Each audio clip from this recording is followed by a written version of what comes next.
Glória a Deus. Irmãos, Abacuque, no capítulo 2, é extenso se comparado com os demais capítulos que nós temos lido dos demais profetas. São 20 versos. E embora nós tenhamos lido o verso 1 no domingo passado, eu vou reler para fazer uma introdução para tudo aquilo que é anunciado da parte do profeta Abacuque. Porém, antes de nós orarmos pela palavra, eu quero destacar mais uma vez a forma como nós temos lido o texto, irmãos. Vejam que uma mensagem, uma pregação, ela é composta normalmente de que forma? Vários textos são lidos para validar uma mensagem central, para validar uma transmissão de algo pontual, de algo específico. Por exemplo, uma mensagem de salvação. Vai se utilizar de vários recursos textuais, de várias referências, seja do Novo, seja do Velho Testamento, para que possa justamente endossar a proposta de salvação. Na escola bíblica, nós temos lido em um formato diferente. E é importante entender isso, porque aqui nós temos a oportunidade de entender as muitas riquezas do texto e selecionar aquilo que mais se adequa à minha realidade ou à minha necessidade, para que eu possa me aprofundar. Então nós vamos lendo, é como se fosse alguém passando por uma terra e destacando todas as riquezas que essa terra tem, mas não necessariamente destacando, pegando para si uma coisa só, como é normalmente a proposta de uma mensagem, de uma pregação. Ela traz vários argumentos para validar uma mensagem central. Aqui nós estamos lendo todos os textos, na medida do possível, verso a verso de cada capítulo, e nós estamos compreendendo é como se nós estivéssemos destapando poços. E aí nós vamos olhar e ver a profundidade de cada um, nós vamos observar a água que tem, se tem o suficiente, se ela atende à minha necessidade, e a depender da minha inclinação para o texto, diante da minha realidade com o Senhor, cada um na sua vida devocional particular vai emergir naquilo que melhor se adequa ou comunica com a sua realidade, ou como já dito, com a sua necessidade. Então vejam, é importante que em paralelo a toda a leitura dominical que nós temos feito, você se relacione com essa palavra, por meio da oração, por meio dos jejuns e também da leitura. Como nós temos uma ordem, uma sequência, então nós podemos nos apegar, por exemplo, vamos explorar os textos que estão sendo lidos. Então leia e releia Abacuque, na sequência os demais, e nós vamos indo até o final do ano. A escola bíblica é uma sugestão de leitura para todos aqueles que dela participam, amém? Tendo dito isso, irmãos, eu quero reler a partir do verso 1, e aí nós vamos orar pela palavra. Abacuque, capítulo 2, versículo 1. Ficarei no meu posto de sentinela, e tomarei posição sobre a muralha. Aguardarei para ver o que o Senhor me dirá, e que resposta terei à minha queixa. Aí vem a resposta do Senhor, e ele inicia aqui. Então o Senhor me respondeu: escreva claramente a visão em tábuas, para que se leia facilmente, pois a visão aguarda um tempo designado. Ele fala do fim e não falhará. Ela fala do fim e não falhará. Ainda que demore, espere-a, porque ela certamente virá e não atrasará. Escreva: o ímpio está envaidecido, seus desejos não são bons, mas o justo viverá pela sua fidelidade. Ou em algumas traduções, viverá pela fé. De fato, a riqueza é ilusória, e o ímpio é arrogante e não descansa. Ele é voraz como a sepultura e a morte, nunca se satisfaz. Apanha para si todas as nações e ajunta para si todos os povos. Todos estes povos um dia rirão dele com canções de zombaria e dirão. Aí ele vai começar a discorrer acerca dos 5 ais que nós vamos destacar nessa leitura de hoje. Mas antes, vamos brevemente orar mais uma vez, agora pela palavra, irmãos. Senhor, nós te bendizemos, Pai, e clamamos pela iluminação do nosso entendimento, mediante a leitura da tua palavra. Clamamos, Senhor, para que o teu Espírito venha nos iluminar, e da mesma forma, Senhor, ao nos iluminar, que nos tome pelas mãos e nos conduza em caminhos de retidão e de justiça. Seja conosco, Pai, em todo passo, e não nos permita desviarmos, nem para a direita e nem para a esquerda, mas nos sustenta, Senhor, pelo caminho, que é árduo, que é difícil e tem uma porta estreita, mas ele nos levará até um caminho de gozo eterno para a glória do teu nome. Sê conosco em tudo, livra-nos do mal, para a glória do Senhor, é o que eu te peço em nome de Jesus. Amém e graças a Deus. Amém. Ficarei no meu posto de sentinela. Relembrando, irmãos, que o que está acontecendo aqui é uma oração.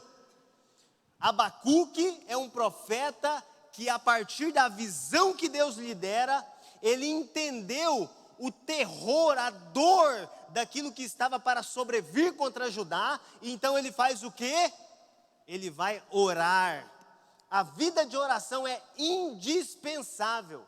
Toda a compreensão de Abacuque, que foi transcrita para os livros, ou para as tábuas, como nós vamos ver mais adiante, foi mediante a sua vida de oração, uma contemplação do porvir, mediante um vislumbre de tempos futuros, que fora dado da parte de Deus ao profeta.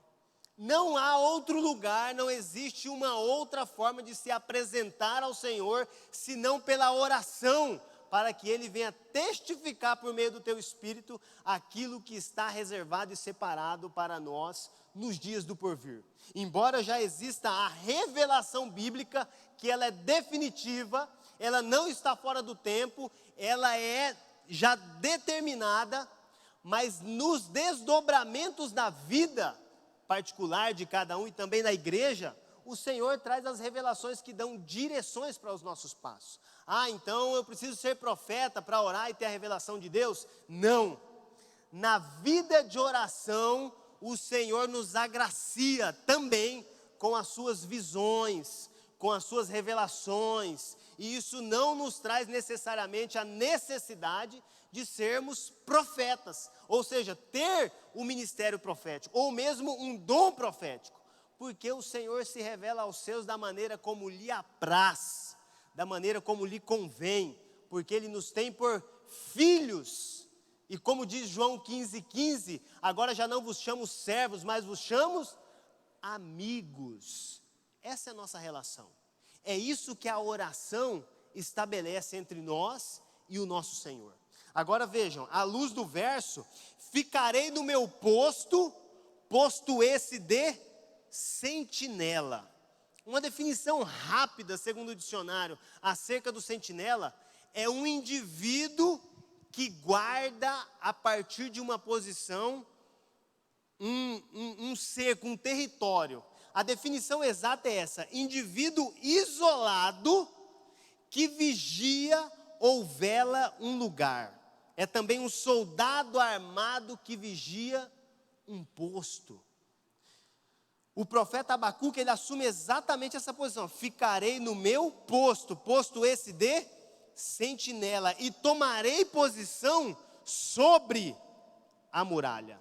Aguardarei para ver o que o Senhor me dirá e que resposta terei à sua queixa. Então veja, nós entendemos à luz do capítulo 1 que Abacuque era um profeta, Abacuque era um levita, ele era também um manuseador de instrumentos, ele era um poeta, e aqui nós vemos que ele também era um sentinela, embora não no ofício militar, que estava sobre uma muralha, num posto militar, embora ele poderia estar literalmente sobre as muralhas de Judá, mas ele consultava o Senhor como sentinela. Ele esperava, veja que aqui o texto não vai falar de ouvir, ele falou: aguardarei para ver o que o Senhor me dirá. Os ditos do Senhor, eles não são necessariamente uma voz. Eles são também uma revelação, também uma grande visão, também uma testificação no eu interior do Espírito de Deus, testificando no nosso espírito, a partir de um vislumbre, quase um desenho, um filme, daquilo que está no porvir. Ele permite o profeta acessar. Então ele assume essa posição de sentinela para ver a mensagem do Senhor que será posta diante dos seus olhos. E é interessante que o Senhor responde. Um profeta sem crise da própria identidade. Ele sabe quem é Deus e mesmo diante das angústias que ele tinha visto nessa visão, ele sabia que o Senhor o responderia e traria a ele compreensão daquilo que estava no porvir, embora representassem dores contra o seu povo. Então ele assume essa posição de sentinela, e o que eu achei interessante é justamente essa posição de um vigia isolado, sentinela, arauto, profecia, todos eles compõem o ministério de intercessão. Todos eles estão embutidos. Vejam que a Bíblia ela não vai definir ministério de intercessão. Uns são chamados para ministério de intercessão. Mas ela, de uma forma interpretativa, vai compor, de forma muito clara, a maneira como um intercessor deve se comportar, deve arrebanhar e se mover mediante as profecias. Então, antes dos ais, os 5 ais desse texto, eu quero destacar aqui do verso 2 até a parte A do verso 6, a forma como Abacuque nos ensina a nos posicionarmos, a clamarmos, a lidarmos com as anunciações que o Senhor nos concede. É importante nós sabermos a nossa posição em Deus, só que para além dela, a posição que nós assumimos diante da palavra de Deus, diante das promessas de Deus, diante dos princípios estabelecidos pela palavra do Senhor. Amém, irmãos?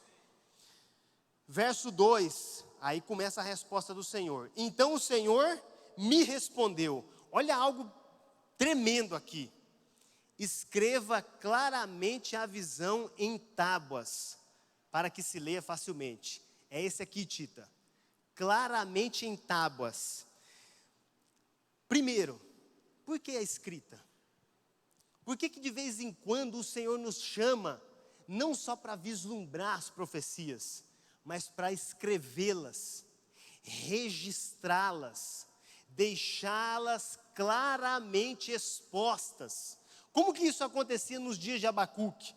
Quando eles escreviam nas tabuinhas ou nas pedras, segundo algumas traduções, essas tabuinhas era passado uma espécie de sebo nelas, para que pudesse desenhar bem e de forma muito destacada as letras do texto em hebraico nesse período.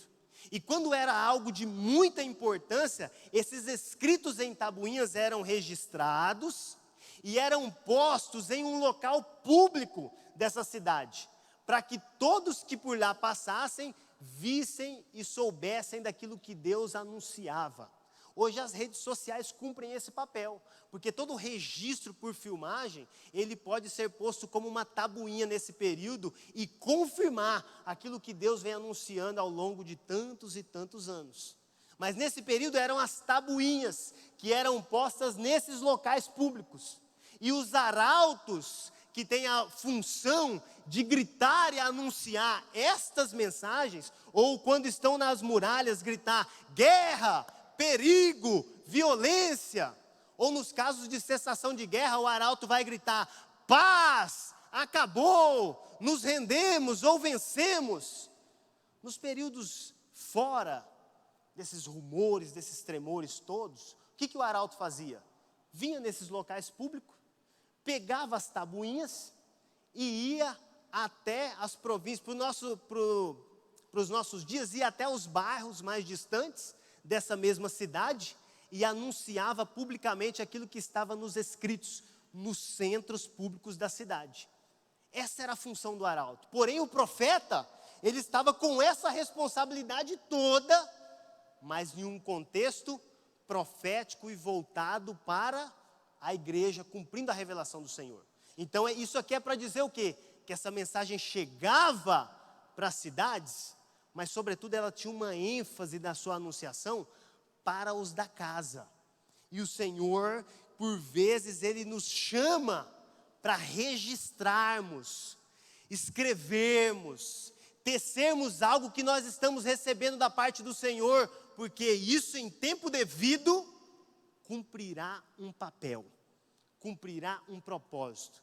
Se isso é um livro, se isso é um artigo, se isso é o que quer que for, o fato é, convém a quem recebe a ordem do escrito, escrever e anunciar segundo a mensagem do Senhor. Então ele segue aqui, para que se leia facilmente.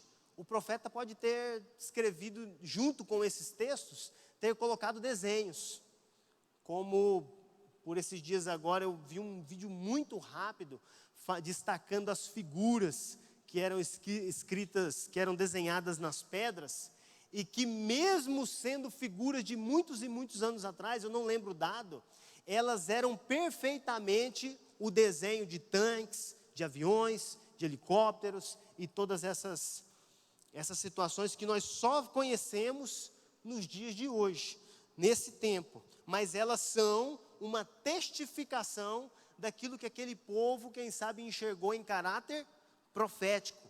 Por isso a importância dos registros. Todos aqueles que têm sido convocados pelo Senhor a registrar, registrem em nome de Jesus, porque isso pode ser que cumpra um papel de anunciação que transcende o tempo da sua própria vida. Amém? Então segue, 3, pois a visão, ela guarda um tempo designado. Olha, isso daqui é importante, porque por vezes nós pensamos, para que essa visão? Eu não entendi nada. Eu estou vendo elementos, eu estou vendo figuras, eu tenho tido sonhos, eu tenho tido direcionamentos, e o Senhor está dizendo aqui para o profeta, fala, olha, registra nas tabuinhas, coloca ela para ser vista, de uma forma facilmente, de uma forma muito fácil de ser lida e identificada, e aí no verso 3 fala, pois a visão aguarda um tempo designado, ou seja, o que você está vendo no seu presente, e que diz respeito a um futuro, ele virá, mas não é agora. Aí nós entendemos à luz do capítulo 1, o fardo que carrega o profeta de anunciar algo que diz respeito ao futuro. Na segunda linha, que eu destaquei como sendo o ponto 2, ele diz o seguinte, ela fala do fim e não falhará. Outra segurança é que a profecia genuína, ela vai nos trazer é a certeza do seu cumprimento. Ela anuncia o fim, que pode ser de uma situação específica, o fim de alguma estação em que você entrou e ainda não saiu, mas ela também pode comunicar o fim que está no porvir. E isso pode acontecer na nossa geração, mas também pode acontecer no decorrer das demais gerações que ainda virão. Nós não conhecemos, mas logo após a vírgula no ponto 2, ele deixa claro, não falhará. A profecia, irmãos, embora os nossos olhos possam não ver, ela não vai falhar. Abacuque foi levado para o cativeiro, possivelmente, segundo o risco da história. Mas, pode ser que ele não tivesse sido levado. O que não quer dizer que a sua anunciação não se cumpriria. A mensagem do Senhor, assim como o Evangelho de Jesus Cristo, ele transcende a nossa existência. Nós somos eternos e chamados para a eternidade. E nós cumprimos um papel de defender e de anunciar o Evangelho de Jesus Cristo no nosso período de vivência. Sabendo que nós somos participantes e vamos sim desfrutar de todo aquele gozo prometido, mas isso não quer dizer que nós vamos enxergar o todo que se desdobrará ao longo do curso da vida. No ponto 3, na terceira linha, ele vai dizer, ainda que demore, espere-a. Ainda que demore. Agora, entendam, demorar não é atrasar. Tá? Demorar fala a respeito da distância do tempo. O que não quer dizer que ele chegou ou vai chegar atrasado no sentido de ele perdeu o time da demanda. Você não vai sofrer prejuízos porque a profecia perdeu o time, porque ela não atrasa, embora possa demorar. Olha na linha 4. Porque ela certamente virá e não atrasará. Vai demorar, porém não vai falhar.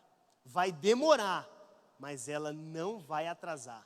Então entenda, irmãos, está tudo no seu devido tempo. Toda aparência de prejuízo, ela cumpre rigorosamente um propósito da parte do Senhor para o nosso tempo. Que Ele atribui a nós uma forja, uma capacidade de suportar, ou uma capacidade de sustentar as nossas posições, até o tempo do cumprimento, que não atrasará. É Abacuque nos ensinando a lidarmos com as situações de adversidades que normalmente estão diante de nós no curso da nossa vida. Amém? Todos entenderam isso daqui muito bem? Então salta para o verso 4, ele diz: escreva, o ímpio está envaidecido, seus desejos não são bons, mas o justo viverá pela sua fidelidade. Como que nós entendemos isso aqui de forma muito clara? Abacuque está tendo um vislumbre dos babilônios tomando Judá e levando eles para o cativo.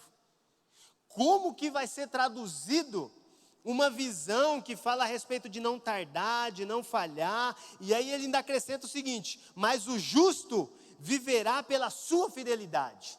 E normalmente nós nos apegamos, o justo viverá pela fé, o justo viverá pela fé. Quando essa palavra se cumprir, ela vai ser maravilhosa. E é verdade, e vai mesmo. Mas até que ela se cumpra, ou melhor, que ela cumpra em nós o seu papel proposto, que é o de nos transformar a partir das adversidades, existe um desdobramento que Abacuque nos ensina aqui pela resposta do Senhor, que pode demorar, e é para a gente esperar, mas não vai se atrasar. Então vejam, como é que eu entendo isso à luz do contexto real, nesse desdobramento? Para quem que eu olho nessa realidade aqui e me espelho e me ancoro e falo, realmente vai dar certo? Sadraque, Mesaque e Abdenego. Daniel. Eram os justos de Judá que foram levados cativos para a Babilônia na tomada do poder. E lá eles foram subjugados, assim como todos os demais prisioneiros. Mas por serem justos e defenderem aquilo que Deus exigiu que eles defendessem, eles viveram pela fé, suportaram todo o desdobramento.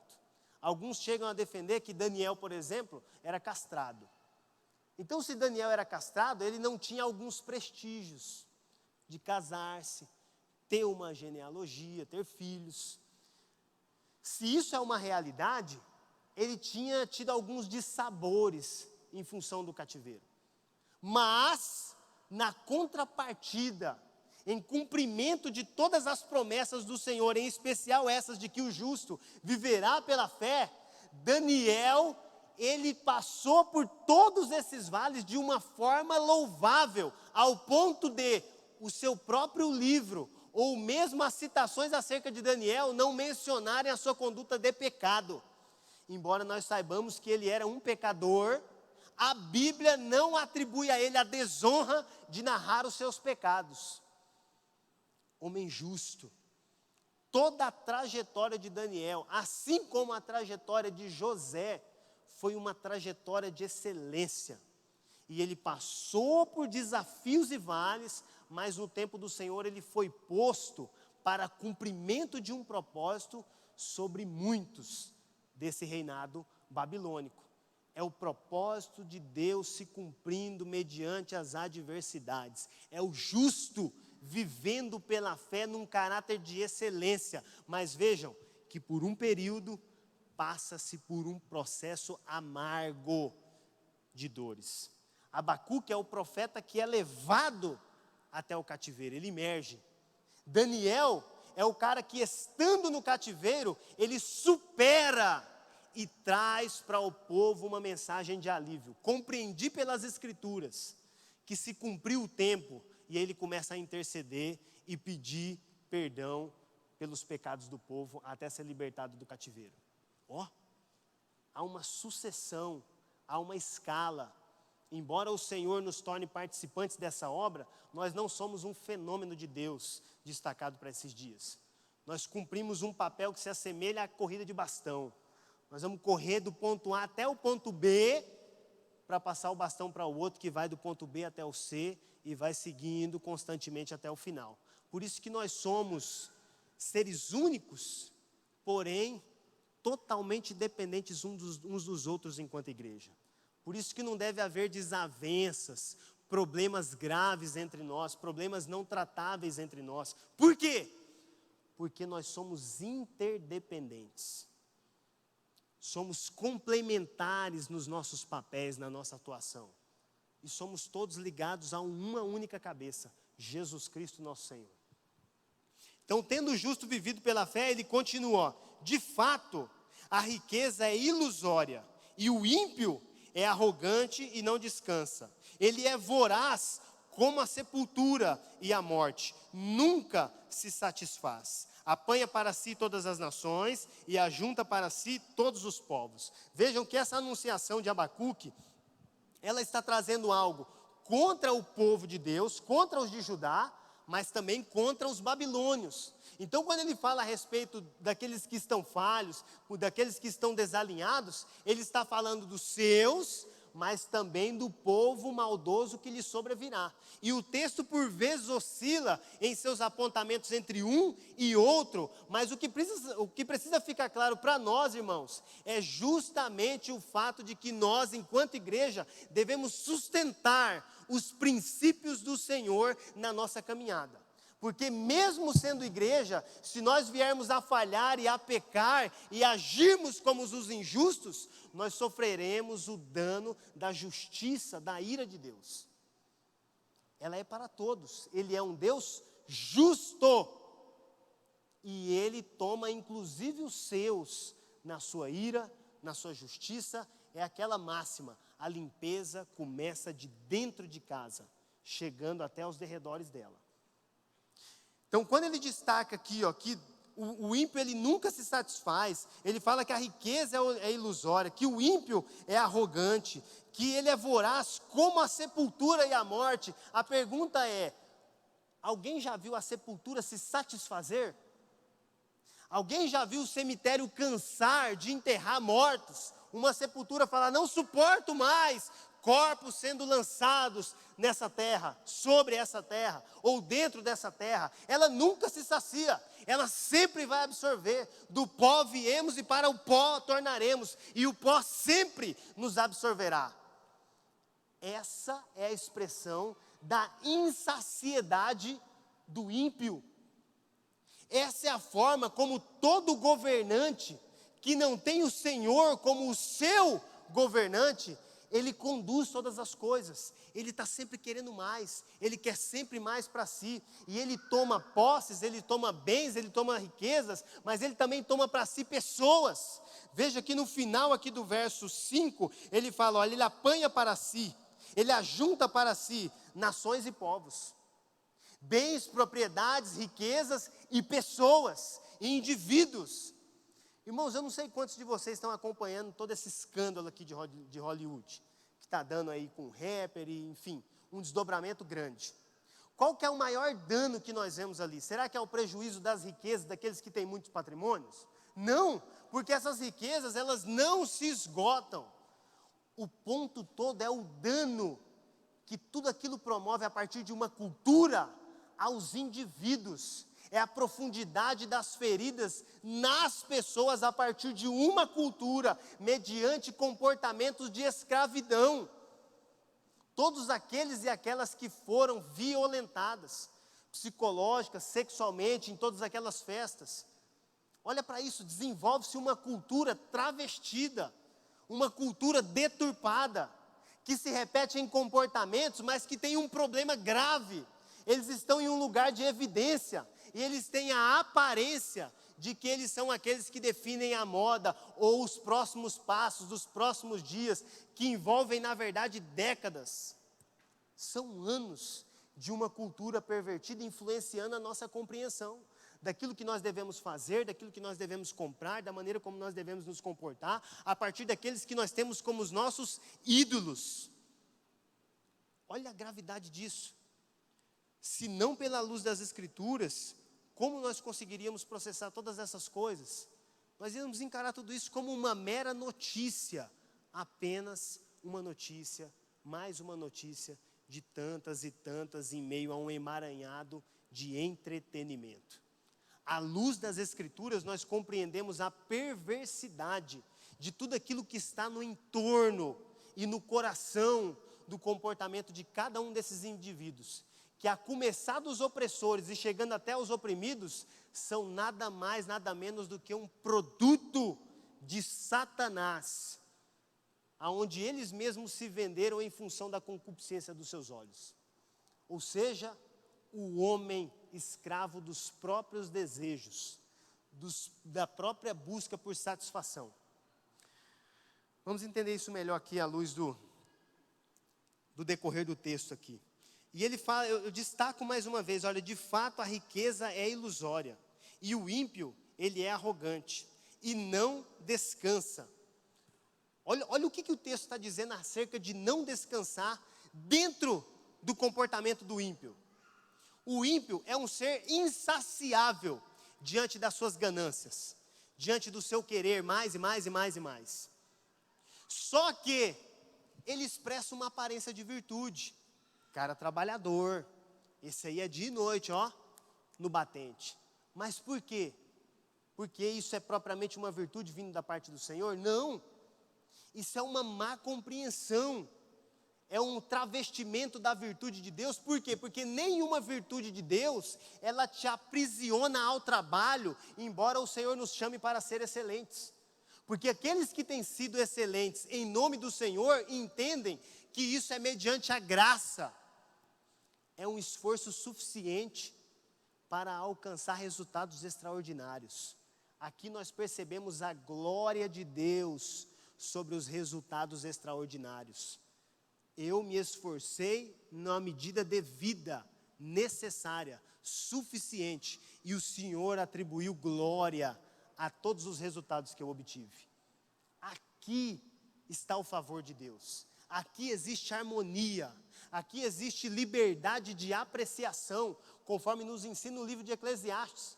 A alegria do homem consiste em trabalhar e poder desfrutar daquilo que trabalhou para que pudesse alcançar.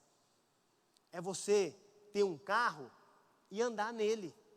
É você comprar comida boa e comer ela sentindo o prazer, o gosto, e ter na sua mesa pessoas e indivíduos que tragam alegria para o período em que você se satisfaz pela comida. É ter saúde e gastá-la com bons relacionamentos e formando uma família saudável para uma sociedade doente. É glorificar a Deus com a liberdade de tudo aquilo que Ele tem lhe acrescentado, tem te trazido grandes alegrias, mas não tem te aprisionado. Segundo a definição daquilo que é o ímpio, daquilo que o ímpio busca, ele não descansa. Ele é voraz como a sepultura. Ele não para, trabalha, ele é agitado, ele quer que todo mundo se movimenta. Ele ordena, ele chicoteia, ele bota para arrebentar, para produzir aquilo que ele quer, para no final nem ele mesmo desfrutar. Por quê? Porque está doente e não pode mais. Entendem a loucura que nós podemos ser submergidos a partir de aparência de virtudes? Nós podemos ser tomados no meio da nossa família, de tudo aquilo que nós devemos, por responsabilidade, zelar, segundo as Escrituras. Vamos para os ais. No verso 6, aí para nós introduzirmos aqui os ais, ele diz, ó, todos estes povos, um dia rirão dele, com canções de zombaria.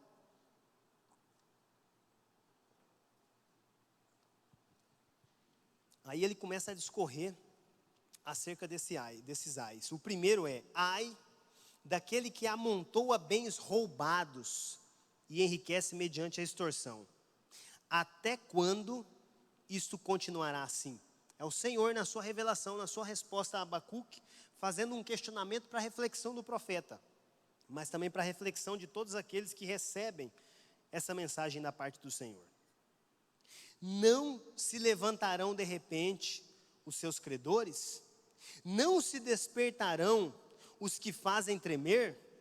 Agora você se tornará vítima deles, porque você saqueou muitas nações. Todos os povos que restaram o saquearão, pois você derramou muito sangue e cometeu violência contra terras, cidades e seus habitantes. Segundo o verso 6, a parte B do verso 6, quando ele fala: ai daquele que amontoa bens roubados e enriquece mediante extorsão. O agiota perverso, ele é um bom exemplo disso aqui. Ele é aquele que empresta de forma irregular, com juros exorbitantes, e na hora do saque daquilo que ele emprestou, e que segundo o contrato era de direito, ele vai para a tomada daquilo ali, mediante extorsão e violência.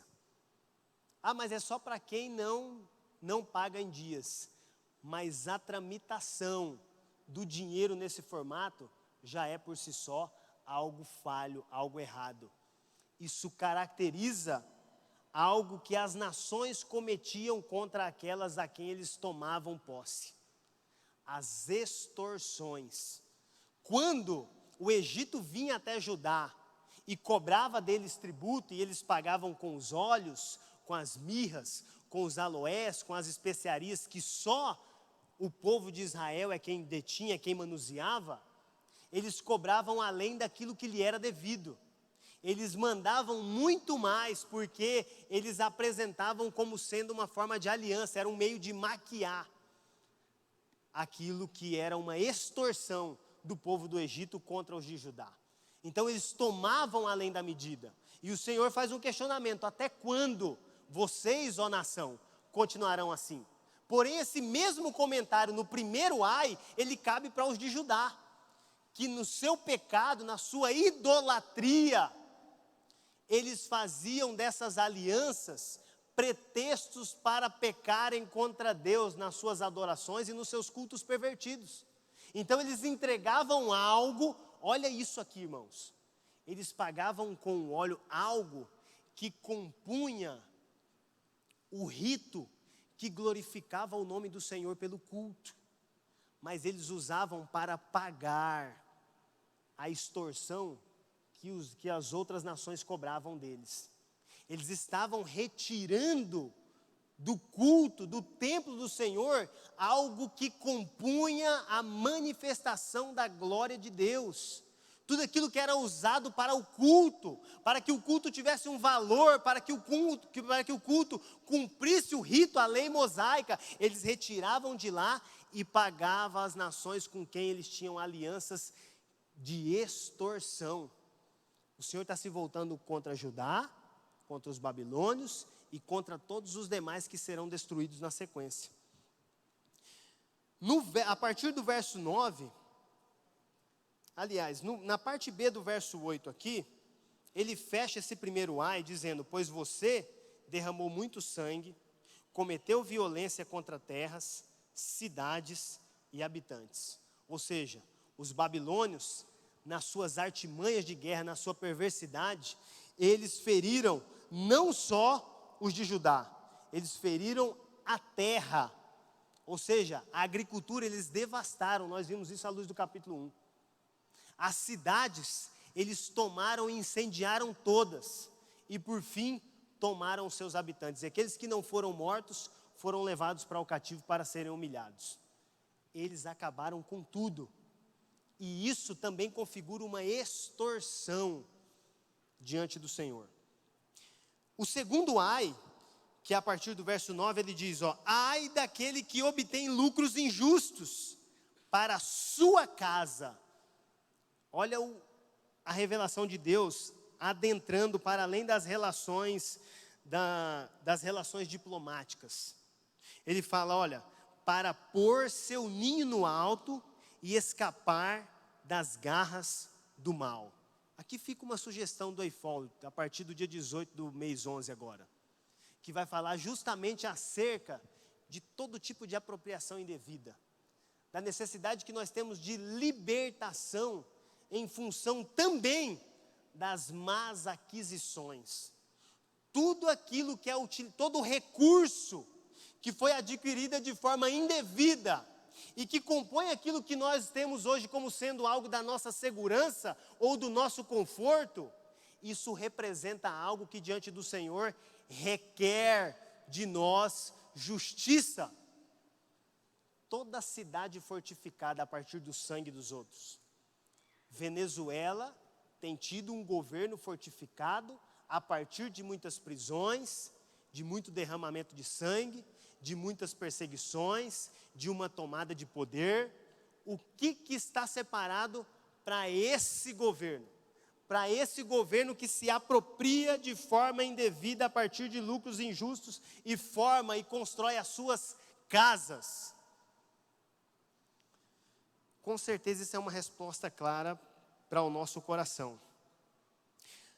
No verso 10 ele diz, você tramou a ruína de muitos povos, envergonhando a sua própria casa e pecando contra a sua própria vida, pois as pedras clamarão da parede e as vigas responderão do madeiramento.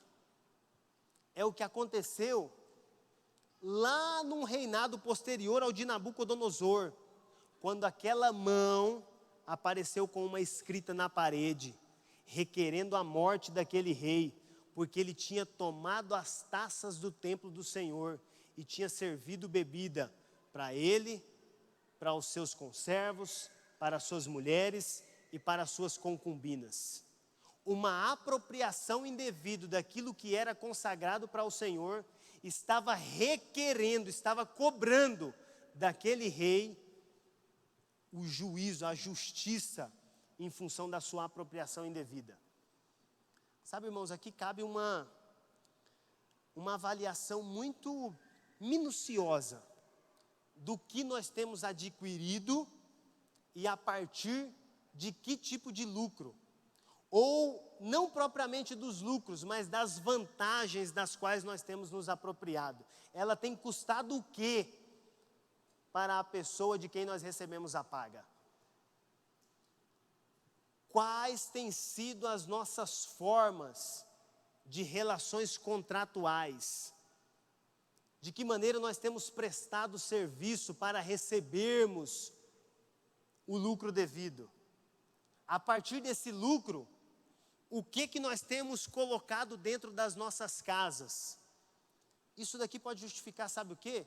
Por que alguns de nós não saímos de ciclos constantes de falência?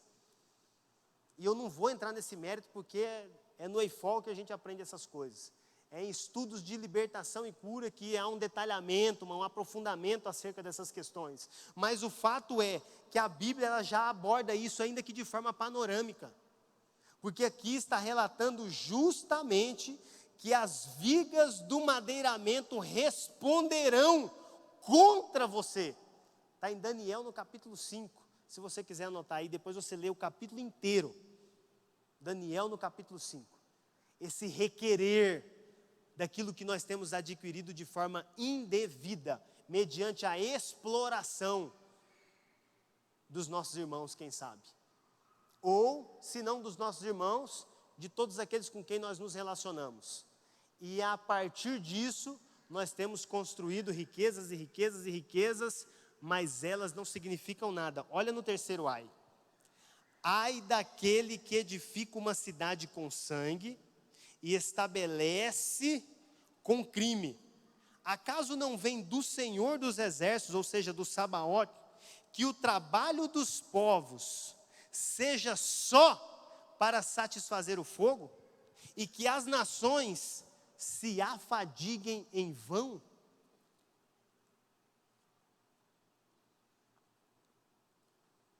Essa é a representação de toda tomada de poder. Essa é a representação de toda política de esquerda que invade propriedades, que toma terras, que traz para si aquilo que não é seu, e que afadiga aqueles que por essa causa trabalham, ao ponto de quando chegar o tempo de juízo, da justiça, da ira divina, aquilo vai servir para uma coisa só: ser queimado pelo fogo. É isso que de forma clara o terceiro A está falando. Que o trabalho dos povos seja só para satisfazer o fogo, e que as nações se afadiguem em vão. É uma pergunta que ele faz. Só? Será que alguém que tem se apropriado de coisas de forma indevida não raciocina que em algum momento isso vai ser cobrado? Isso vai ser requerido das próprias mãos? Irmãos, olha só, se nós observarmos o curso da nossa vida, e nós sempre falamos, o nosso discurso cristão, ele está sempre assim: nós temos aquilo que é suficiente mediante a bênção de Deus. Só que nós não conseguimos traduzir essas palavras para uma realidade de existência. Então nós estamos sempre olhando para aquilo que não temos. E olha só, até um certo ponto isso é normal. Nós precisamos de alguma coisa que nos satisfaça, que traga algum tipo de motivação para o trabalho. Mas o exagero, uma vida constante nisso, alguém que está velho, mas não se cansa de adquirir ainda mais, alguém que não cessa e embora tenha muito, não saiba desfrutar de parte do muito que tem, porque não tem como desfrutar de tudo. Salomão vai falar lá em Eclesiastes que tudo que ele tem, embora seja grande, oportuno e maravilhoso, ele não pode fazer mais nada de tão bom que não se limite a apenas contemplar com os próprios olhos. O mais poderoso do seu tempo, olhando para toda a riqueza que o Senhor lhe dera, fala: a minha alegria está em contemplar isso com os olhos. Será que tudo pelo que nós temos trabalhado diz respeito a colocar bens e propriedades no nosso nome registrado em cartório? Para dizer que é lícito e que Deus me abençoou e está no meu nome, é meu, embora eu não desfrute?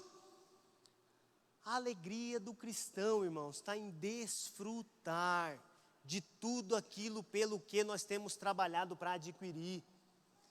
Então nós devemos trabalhar? Sim. Suar a camiseta? Demais. Mas nós não devemos negligenciar os nossos princípios e valores. Na nossa condição de filho,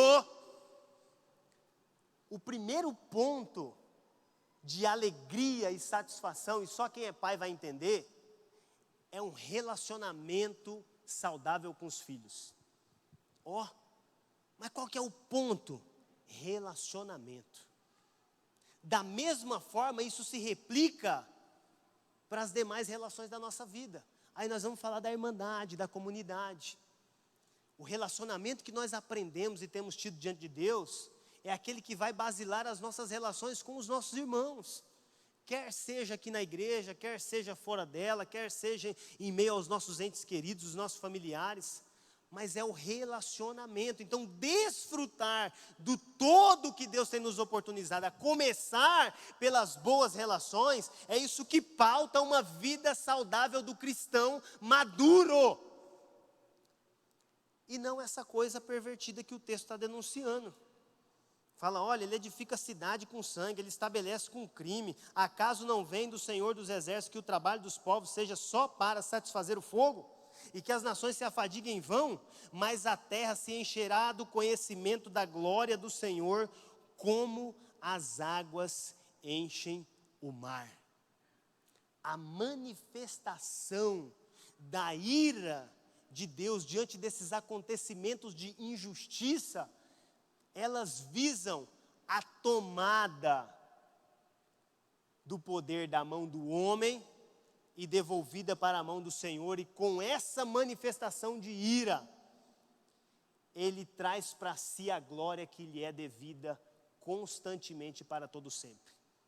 E Ele descreve essa manifestação aqui a partir de um simples: como as águas enchem o mar. Como uma adversidade climática que nos sobrevém. Aqui não tem nada que possa justificar aquilo que a natureza dá como resposta, porque ela está debaixo do governo do Senhor. E nessa resposta que nós vemos pela natureza, nós contemplamos a glória devida de Deus. A comunicação do Senhor soberano, dando ao homem uma resposta devida à sua impiedade, aos seus caminhos de corrupção.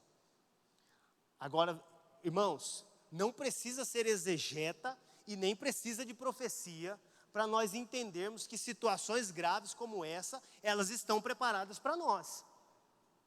Não é necessário que nenhum profeta se levante de forma gloriosa para dizer que para o Brasil e para todos os povos que têm se inclinado à maldade, o Senhor vai trazer uma resposta dura.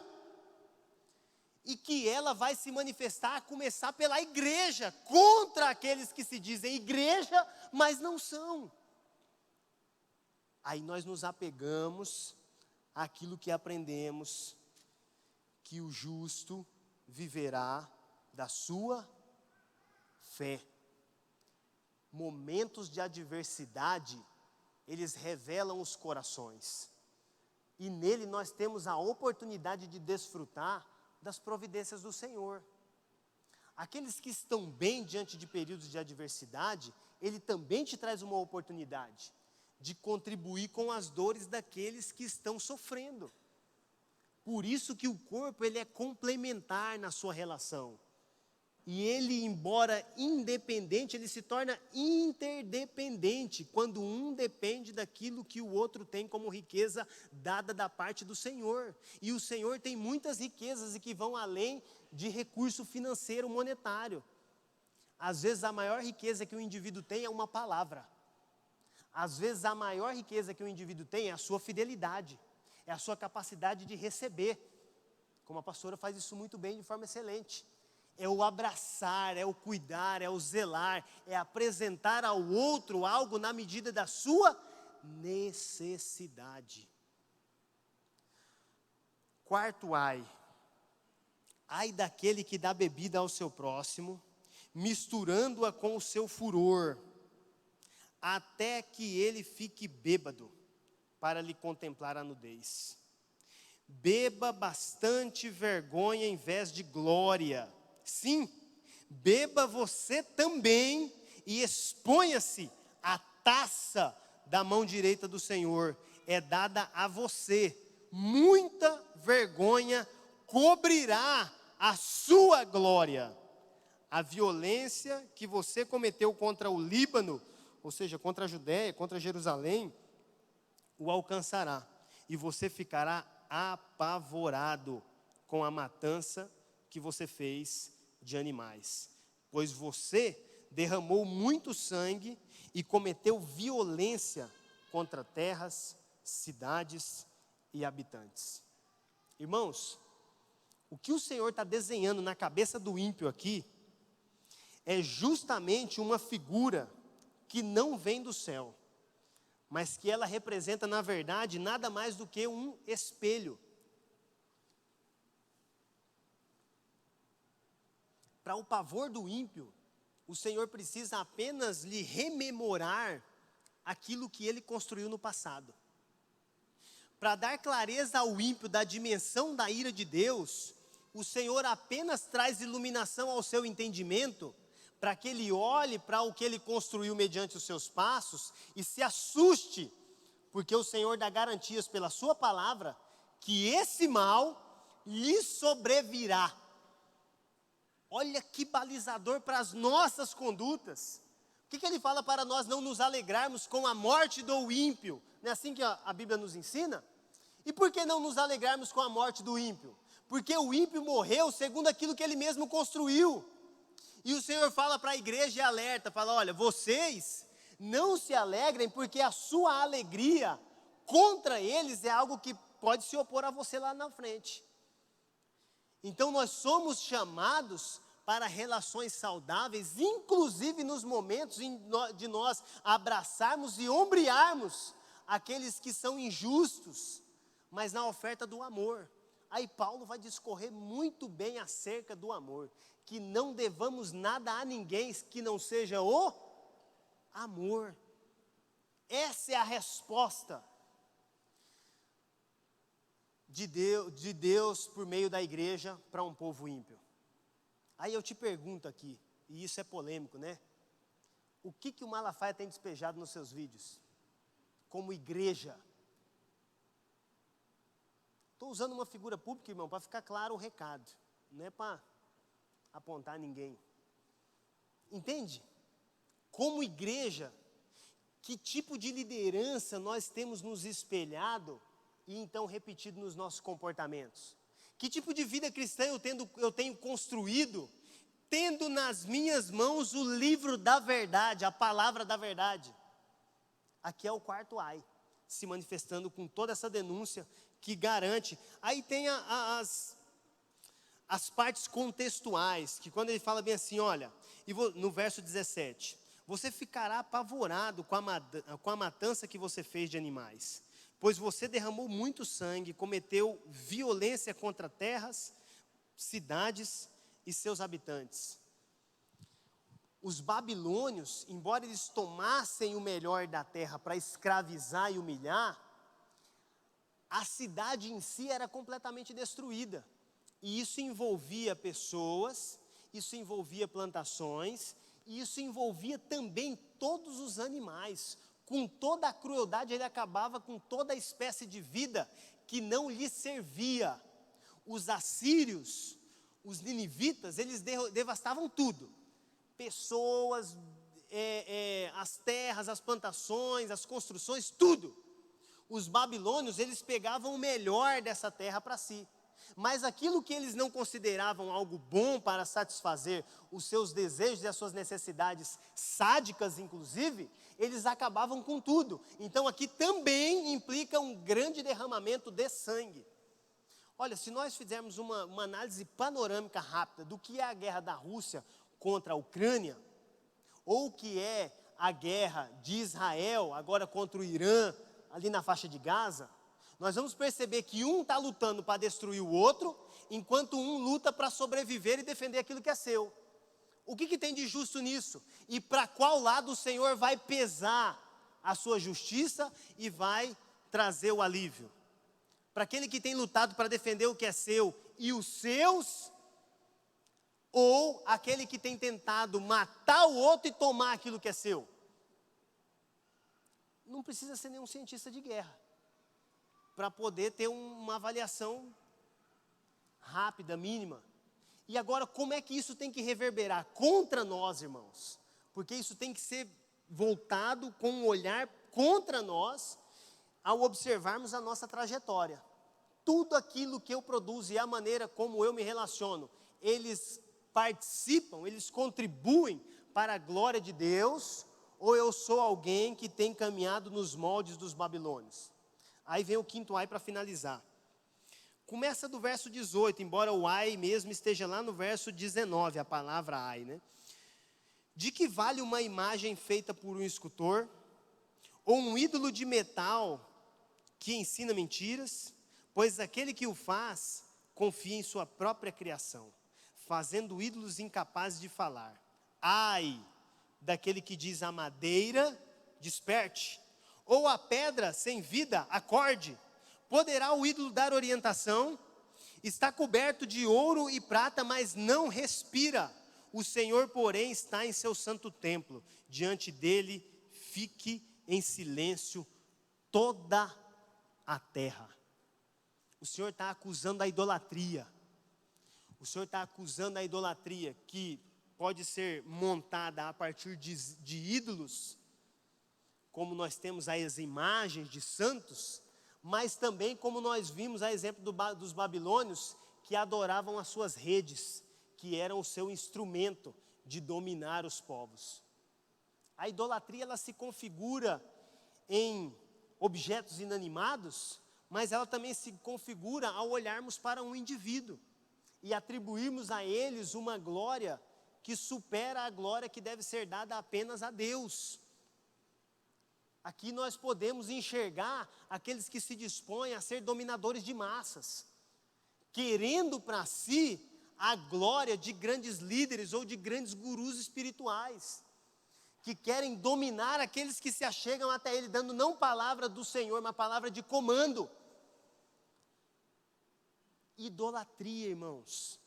A perversão está por parte daquele que domina? Sim, mas a idolatria, ela vem por parte daquele que busca o dominador. E é isso que nós precisamos tomar cuidado.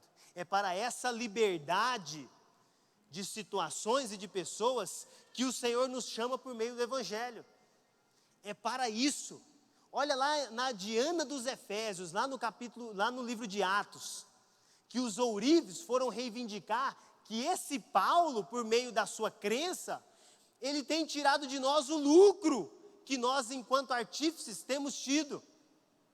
Porque ele tem falado acerca desse Jesus. Atos no capítulo 9, no verso 23, para quem quiser anotar e depois procura lá. Atos 9, 23 vai falar justamente a respeito das reivindicações dos ourives. Decorridos muitos dias, os judeus decidiram de comum acordo matá-lo. Aqui já era a sentença. Se você segue na sequência a leitura, vai entender que os ourives, em primeiro lugar, eles reivindicam o lucro. E na sequência, eles fazem um destaque. O templo da nossa deusa, ele está sendo prejudicado. Então, primeiro o lucro, que era o seu objeto de idolatria, e depois o nosso local de culto. Quem veio antes até mesmo do seu próprio Deus? O lucro, que é o seu Deus maior. Agora, o problema não é enxergar isso numa religião pagã, irmãos. O problema é enxergar isso dentro da igreja de Jesus Cristo. O problema é nós termos no meio da igreja uma busca gananciosa pelo lucro e justificando a petição, a busca pelo lucro, como sendo uma providência, uma provisão para sustento do culto ao Senhor. Então ele acontece desde que o lucro venha primeiro. Idolatria. Idolatria a Mamon. Porque se fosse uma dependência direta do lucro, que contribui sim, é uma necessidade da igreja sim, porém secundária, a igreja não tinha se difundido a partir de perseguição, ou seja, um caos instaurado. O livro de Atos, se você ler ele inteiro, você vai ver essa história bem narrada e detalhada. Por fim, o Senhor, na sua anunciação, no verso 20, ele diz: o Senhor, porém, está em seu santo templo. Diante dele, fique em silêncio toda a terra. E o Senhor não habita em templos feitos pela mão dos homens. A palavra vai nos dizer que a terra é o estrado dos seus pés. E a Bíblia vai nos ensinar que nós somos habitação e morada do Espírito. Então, será que aquilo que nós adquirimos daqui para fora é mais importante do que aquilo que nós cultivamos dentro? E por que Abacuque vem como um grande poeta, mas também como um grande músico, e ele fecha o capítulo 2 dizendo: diante dele fique em silêncio toda a terra. O silêncio também é adoração. Diante do Selá, uma pausa. Todos param e adoram o nome do Senhor. Você não sabe orar, irmãos? Faça o silêncio diante do Senhor. Faça um silêncio ensurdecedor, até que Ele te diga algo. Quem sabe o que falar, mas quem sabe a contemplação de uma manifestação poderosa da parte de Deus. Silêncio. Ele também é culto. Amém? Vamos orar para nós encerrarmos. E eu já destaco a importância do capítulo 3, que é uma oração que traz, assim, sossego para os nossos corações. No domingo que vem ela vai ser lida.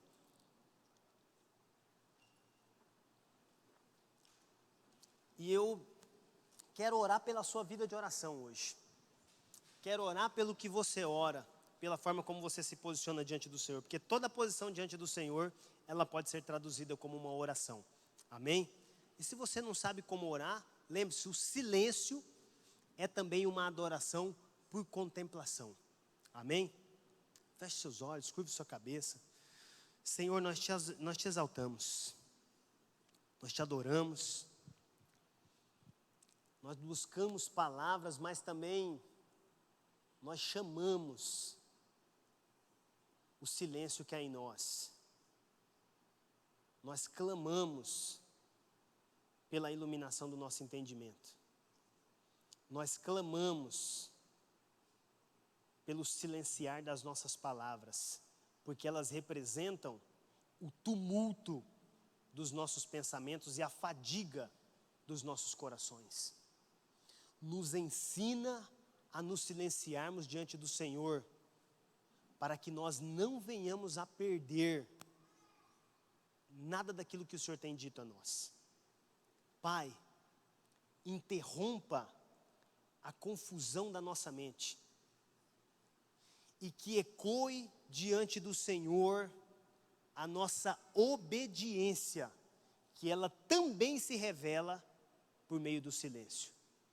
Que no nome de Jesus, nós a partir de hoje, tenhamos corações sábios diante do Senhor, para no exercício do silêncio, podermos adorar, ouvir, glorificar e conhecer o Senhor, à medida em que o Senhor se revela a nós.